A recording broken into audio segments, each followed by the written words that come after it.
Good morning, everyone. Welcome back to The Final Cut, your daily pulse in horror, your daily dose of genre news, horror scoops, and cult film updates that cut deeper than the rest.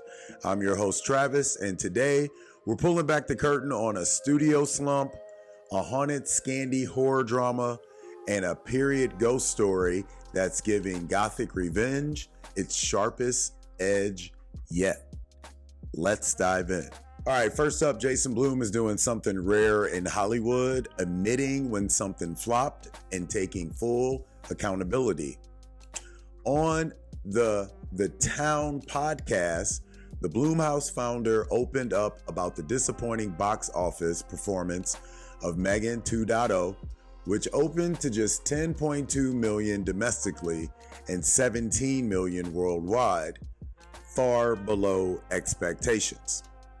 Blum said 10 weeks ago they were tracking for a $45 million opening, maybe even more than F1.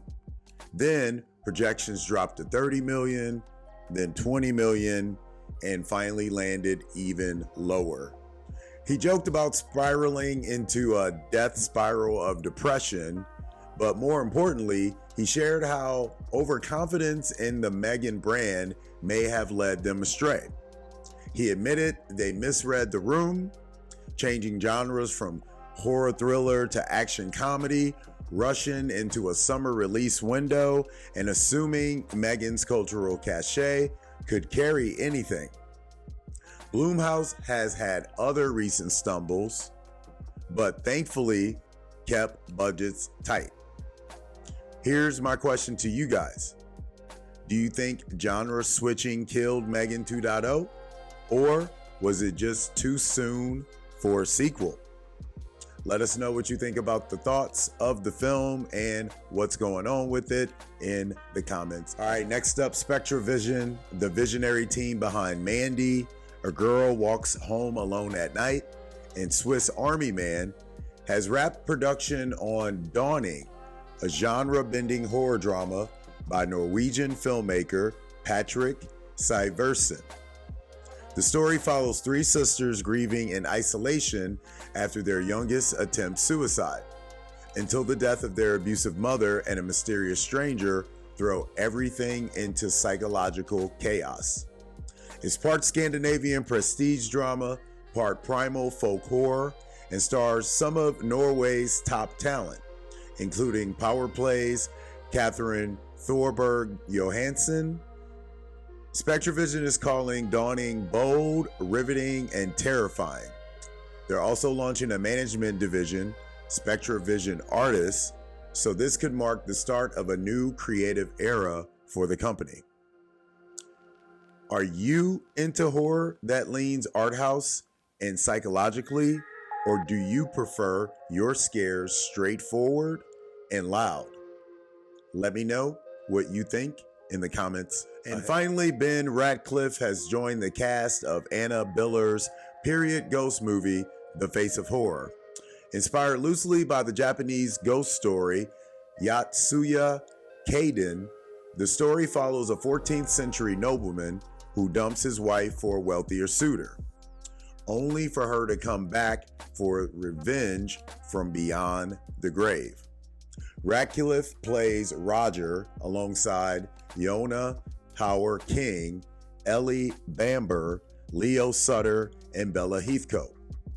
Biller, known for her stylish cult feminist horror, The Love Witch, is writing, directing, and producing the film, which begins shooting this month in Prague. The film will mix Gothic aesthetics with supernatural vengeance, a bit like Crimson Peak meets Kuwaitan. Here's what I'll ask you guys. Is Anna Biller's vintage horror style something you're excited to see return with a new cast and concept? Let us know your answers in the comments below. Today's take. Let's talk accountability. Jason Blum stepping up and being transparent about M3GAN 2.0's misfire is rare. Studios love to gaslight numbers or hide behind spin, but here's the truth. When genre creators overthink their own hype, we get soulless sequels, rushed releases, and tone-deaf pivots. What worked for M3GAN wasn't just the killer robot gimmick, it was the social commentary, the clean scares, and the fun. When you strip those things and try to shove her into a summer blockbuster mode, it's not just genre breaking, it's trust breaking. Horror fans can smell inauthenticity a mile away. So here's your reminder. Horror only thrives when it's raw, risky, and real. If you're listening to today's show on Spotify, make sure you answer today's Spotify poll question. That's it for today's episode of The Final Cut, your daily post in horror. We'll be back tomorrow for that holiday edition. We're going to be doing a countdown of our 10 top films of the first half of the year.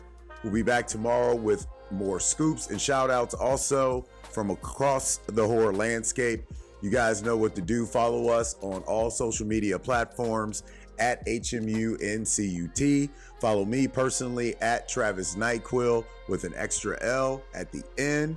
Make sure to hit up that Patreon. Search Horror Movies Uncut to keep this blood-soaked newsreel rolling. And as always, till then, keep the lights on. We got some more shirts coming. It's representing the Midwest out. We represent the Midwest with these next shirts coming. I'm just telling y'all. See you tomorrow.